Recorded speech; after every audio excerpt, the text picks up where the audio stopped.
Hello students, next हम discuss करेंगे example number 9। क्या कह रहा है? Two cards are drawn simultaneously from a well shuffled deck of 52 cards. उसमें टू कार्ड चूज करना है, प्रोबेबिलिटी डिस्ट्रीब्यूशन बनाना है कि नंबर ऑफ एसेस कितने बने। ठीक है, तो सबसे पहले तो हम यहाँ पर दो चीजें पता करेंगे। फर्स्ट, कॉम्बिनेशन का फॉर्मूला। देखो, कॉम्बिनेशन का फॉर्मूला बता देता हूँ मैं आपको। क्या रहता है? N C r. क्या है ये? आपके पास एन है टोटल नंबर, और आर जो उसमें से चूज करना है। तो फॉर्मूला क्या हो जाएगा इसका? N factorial upon r factorial n minus r factorial. Clear है यहां तक? ठीक है, एक तो ये चीज बताना चाहिए। सेकंड थिंग, ये एसेस की बात कर रहा है, तो आपको पता होगा नंबर ऑफ एसेस जो रहते हैं आपके पास टोटल, है ना? टोटल टोटल नंबर ऑफ जो एसेस रहेंगे आपके पास कार्ड्स में, वो कितने रहेंगे? आपके पास 4 रहेंगे, है ना? आपको पता होगा स्पैड होता है अपने पास, ठीक है, आपके पास क्या बोलते हैं, हर्ट होता है आपके पास। तो इस तरीके से 26 डिवाइड होते हैं ना। 26 रेड कार्ड हो गया, 26 ब्लैक कार्ड हो गया। तो 26 के अंदर 2 एस रहते हैं, और 26 रेड के अंदर भी 2 एस रहते हैं। टोटल मतलब 4 एस इस रहेंगे यहाँ पर 52 में से। यहाँ तक क्लियर है? ठीक है, अब हम लेट करते हैं। Let x be a random variable. क्या है भैया? Let x be a random variable of number of aces. Number of aces जो है उसको मैंने एक्स डिनोट किया। अब आपको चूज कितने करने हैं? 2 एसेस करने हैं। क्या क्या केसेस बन सकते हैं एक्स के? क्या क्या केसेस बन सकते हैं एक्स के? भाई, मैंने जो कार्ड निकाला उसमें कोई भी एस नहीं निकला, यानी 0 एस निकले। मैंने कोई कार्ड निकाला उसमें से एक एस निकल गया, है ना? फिर मैंने दूसरा, फिर नॉन एस निकलेगा ना, मतलब एस नहीं है। फिर मैंने कार्ड निकाला उसमें से दोनों एस निकल गए। इस तरीके से मैक्सिमम 3 तरीके से केसेस बन सकते हैं। 3 चांसेस हो सकते हैं एसेस को निकालने। कितने चांसेस हो सकते हैं? 3 चांसेस हो सकते हैं। तो फर्स्ट केस क्या होगा आपके पास? When X equals to zero. अब एक्स इक्वल्स टू जीरो का मतलब क्या है? यहां पर एक्स इक्वल्स टू जीरो का मतलब है both cards are not aces. दोनों ही कार्ड एसेस नहीं है, उसकी प्रोबेबिलिटी बनाओ। प्रोबेबिलिटी कैसे बनाएंगे? थोड़ा ध्यान देना। आपने दो कार्ड चूज करे। कितने कार्ड चूज करे? 2 कार्ड, और दोनों के दोनों। तो हमेशा कॉम्बिनेशन में नीचे 2 का क्या होता है? जो आपने कार्ड चूज करने हैं। तो ये 2 जो है कार्ड चूज इन का है। लेकिन अगर आपने नॉन एसेस कार्ड चूज करे हैं, क्या कह रहा हूं मैं, फिर से लिख देता हूं यहां पर, नॉन एसेस कार्ड चूज करने हैं, तो किसमें से करोगे? नॉन एसेस में से करोगे। कॉमन सेंस की बात है भाई। नॉन एसेस कार्ड अगर आपने निकाले हैं, तो ऑब्वियस ही बात है वो टोटल नॉन एसेस कार्ड में से चूज होंगे। अगर एसेस टोटल 4 है, तो नॉन एसेस कितने हो गए? 48 हो गए। बताओ, ये वाली चीज समझ में आई क्या भाई? 52 कार्ड में से 4 एस है, तो 48 क्या हो गए? नॉन एस हो गए। तो नॉन एसेस 48 कार्ड्स में से 2 कार्ड्स आपने चूज करें। डिवाइड में क्या आता है? डिवाइड में आता है total number of choose card. Total number of card choose करने का प्रोबेबिलिटी क्या रहेगा हमारे पास? नीचे तो 2, और यहाँ पर 52। ये सब 11th क्लास के ना पढ़ रखा होगा आपने, है ना? कॉम्बिनेशन, परम्यूटेशन, इस सब के हिसाब से 52 टोटल कार्ड है, उनमें से 2 कार्ड चूज करने। ये टोटल केसेस नीचे बनेंगे। अब आप इसको सॉल्व करो। अब इसको सॉल्व कैसे करेंगे? इस फॉर्मूले से। पहले 48 फैक्टोरियल डिवाइड में आर फैक्टोरियल यानी 2 फैक्टोरियल। फिर 48 माइनस 2, 48 में से 2 गया तो 46 फैक्टोरियल, है ना? फिर नीचे आ जाओ, 52 फैक्टोरियल डिवाइड 52 में से पहले 2 फैक्टोरियल लिखो यहाँ पर, फिर 52 में से 2 गया तो 50 फैक्टोरियल। ठीक है, अब इसको ओपन करो। कैसे ओपन करेंगे भाई? देखो, नेक्स्ट स्लाइड पर ले लेता हूँ, यहाँ आएगा नहीं है। एक सेकेंड, एक सेकेंड, एक सेकेंड, है ना? इस पूरे को उठा लेते हैं अपने यहाँ से, नेक्स्ट पर ले आते हैं, या ऊपर वाले से ही ले लेते हैं। एक सेकेंड।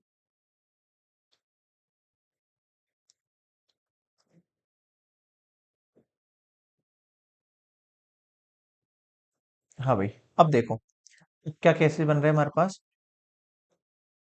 48 फैक्टोरियल कैसे ओपन करते हैं? 11 में सीख रखा है। 48 मल्टीप्लाई 47 मल्टीप्लाई 46 फैक्टोरियल। ठीक है, डिवाइड में 48 के बाद 47 फिर 46। नीचे क्या है भाई? 2 फैक्टोरियल एज इट इज छोड़ दो, 46 फैक्टोरियल एज इट इज छोड़ दो, मल्टीप्लाई, ये नीचे वाली वैल्यू जाएगी सबसे ऊपर। ये 2 फैक्टोरियल मल्टीप्लाई कितना है? ये 50 फैक्टोरियल। नीचे आ जाओ, यहाँ पर 52 फैक्टोरियल है। क्या मैं इसको 52 मल्टीप्लाई 51 मल्टीप्लाई 50 फैक्टोरियल लिख सकता हूँ? लिख सकता हूं। अब आप कट करना शुरू करो।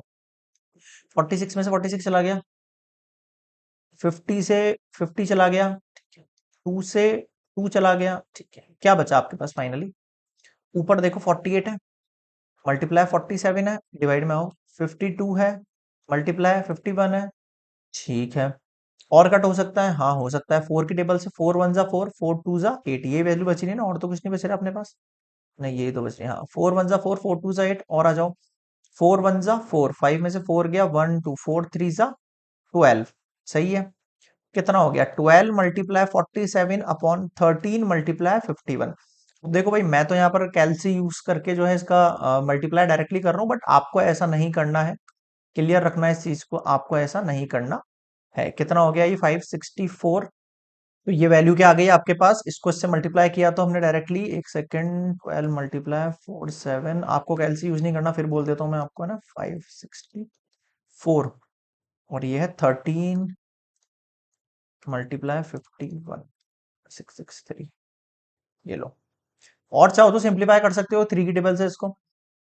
ये कट जाएगा 3 फोर जा 12, और ये कट जाएगा 3 वन जा 3, 5 में से 3 गया 2 1, 3 7 जा, ठीक है। और किससे कट रहा है बस, तो थोड़ा सा और फिर से सिंप्लीफाई लिखूं क्या, 47 मल्टीप्लाई 4, 188। एक सेकेंड यार, है ना, थोड़ा और इजी वाला लिख देते हैं।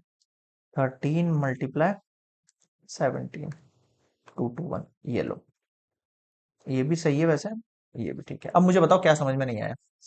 क्लियर है यहाँ पर, तो अपन ने क्या किया है यहाँ पर, इसको और थोड़ा सिंप्लीफाई करके लिख दिया, 188 डिवाइड बाय 221, ये हो गया फाइनली एकदम सिंपलेस्ट फॉर्म। क्या समझ नहीं आया, बिल्कुल आसान है, कॉम्बिनेशन का फॉर्मूला लगाना डायरेक्टली, और कार्ड्स किस तरह चूज करना है ये बता दिया मैंने।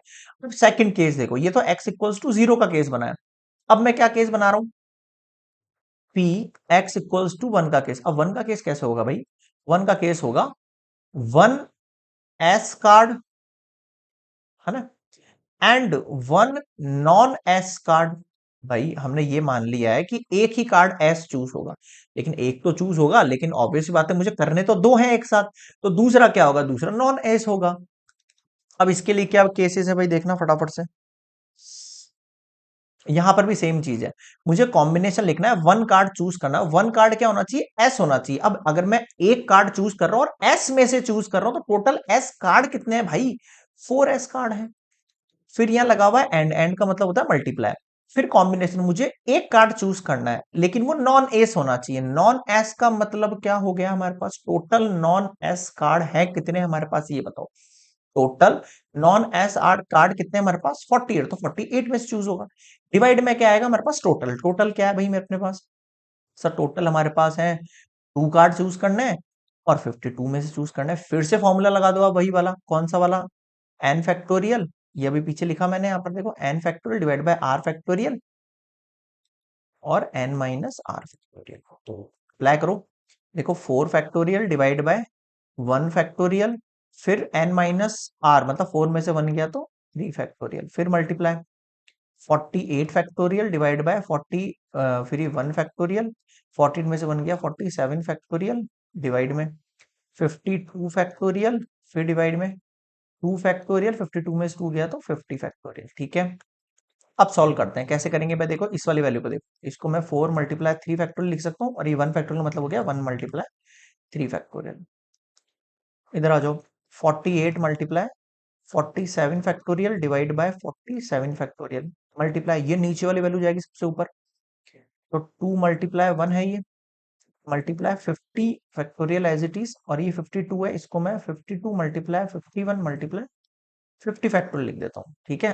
कट करना शुरू कर, देखो 3 से 3 गया, 47 से 47 गया, 50 से 50 गया, क्या बचा आपके पास फाइनली, हमारे पास फाइनली बच गया ऊपर, तो बच गया हमारे पास 4 मल्टीप्लाई 48 मल्टीप्लाई 2, डिवाइड में बच गया 52 मल्टीप्लाई 51। 4 से कट कर दे, 4 वन जा 4, 4 टू जा 8, 4 वन जा 4, 5 में से 4 गया 1 2, 4 3 जा 12, ठीक है। अब 3 से और कट सकता है, 3 4 जा 12, और ये 17।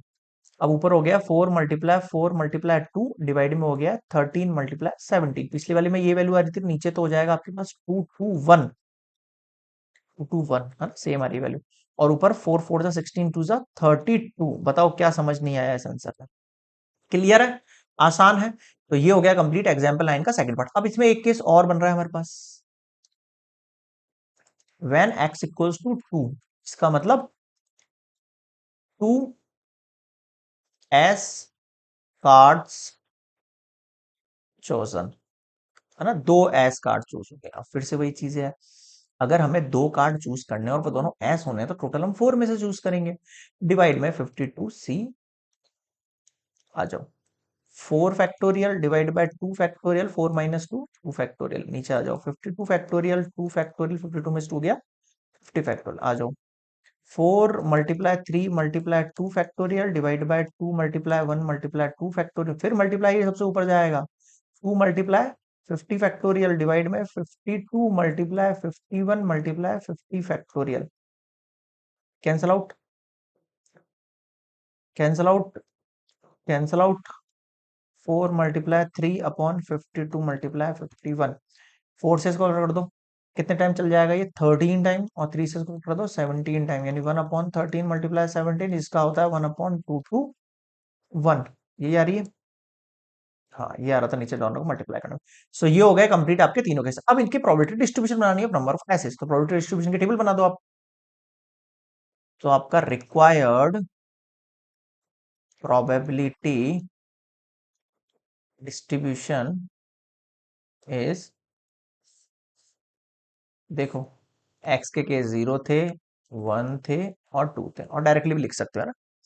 तो पी एक्स क्या आ रहा था, जीरो वाले केस में कितना आ रहा था, 188 अपॉन 221, इसमें 1 अपॉन 221, इसमें 32 अपॉन 221, क्रॉस चेक कर लेते हैं एक सेकंड, 1 अपॉन 221, 32 अपॉन 221, और ये है 188 अपॉन 221। क्लियर है यहाँ पे।